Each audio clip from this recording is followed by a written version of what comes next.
Students, today we will see how do we create a shell program and execute it in your PC.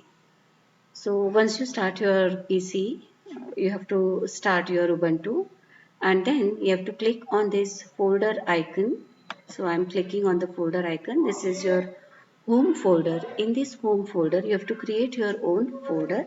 So right click, select new folder, type your name and say create.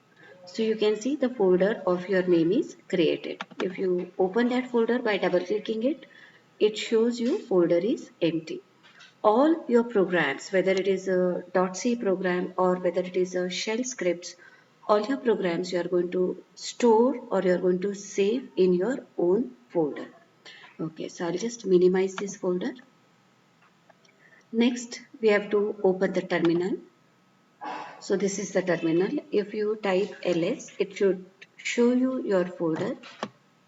So let's search. So here you can see the folder name Smita that I created. So let's change the directory. Folder is also known as the directory. So let's go to our own directory. The command is cd and name of your folder. So in this case it is cd Smita. Now I'll clear the screen. Okay, so here you can see where are you? You are into your own folder. Here you can see you are in your own folder. Now we are going to start creating the files, whether it is a .c file or whether it is .sh file. So let's see. We will be using gedit editor to write our program. So I'm saying gedit since I'm planning to have a shell script. So let's say gedit script 1. This is the name that I am giving to my file, or in our journal it is OSB. So let's give the same name, no confusion. So I can say OSB1.sh. All the shell script programs will have the extension .sh. So enter. Text editor window is opened for you. The first command, that is shebang, you can write that.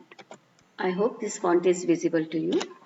Now in our script, if we have to write the comments, we have to use hash again for the comments. So let's write the comment. And first command that we are going to use is echo, where we want to display some message to the user. So we'll say enter your name.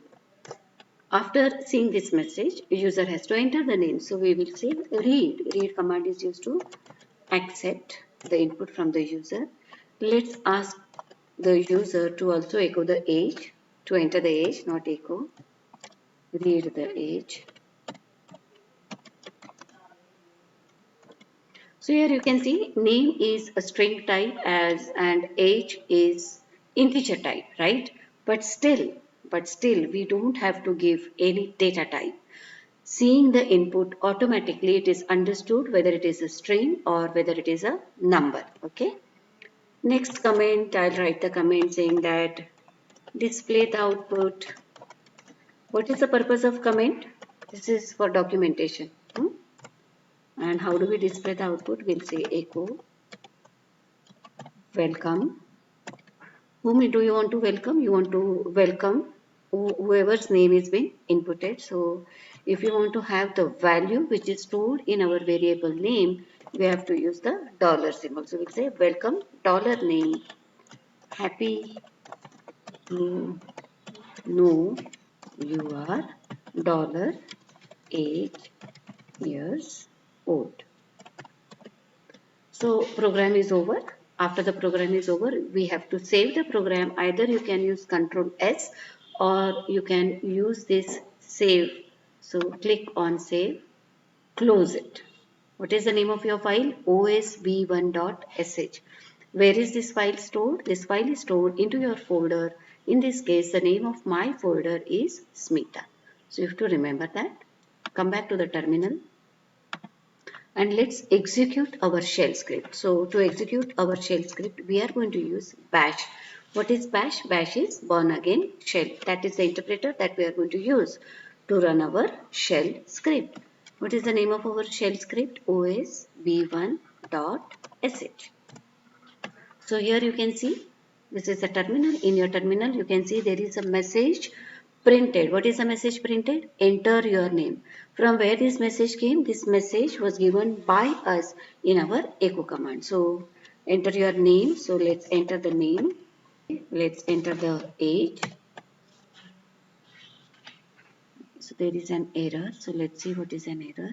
The error is I did not close the inverted commas. So let's save it again. Close it. And once again you have to run. So I'll say bash osb1.sh. Enter your name. This time I'll give Parthesh. And Parthesh, what is the age of Parthesh? 25. And it says, here can you see this line? Welcome Parthesh. Happy to know you are 25 years old. Let's go back to our script. It's in the folder. So if you see, so this is our script.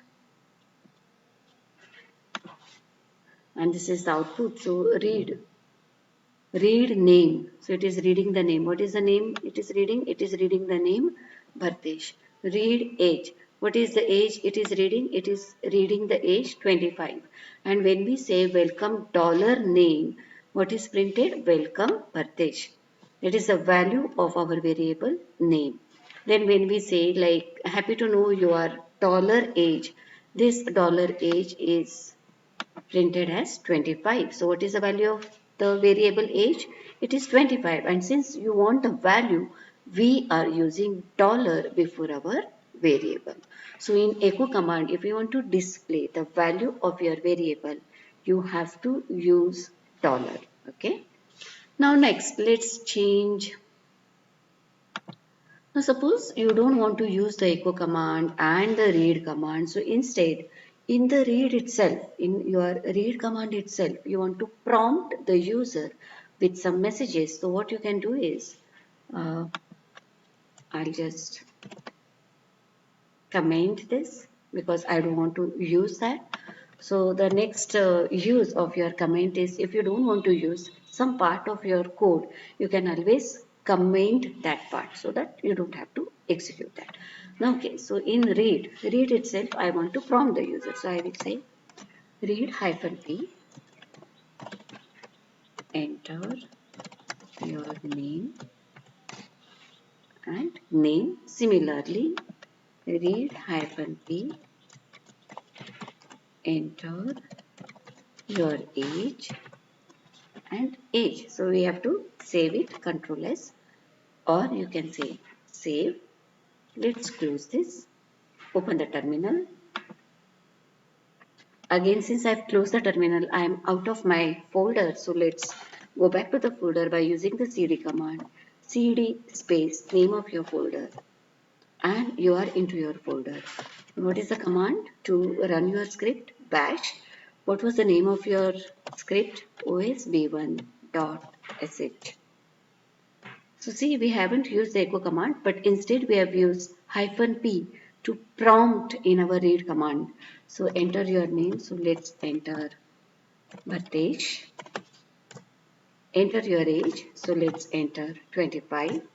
And still you get the same output. What is the output? Welcome Bhartesh. Happy to know you are 25 years old. So it's your choice whether you want to use echo and read separately or if you want to use the prompt in your read command itself.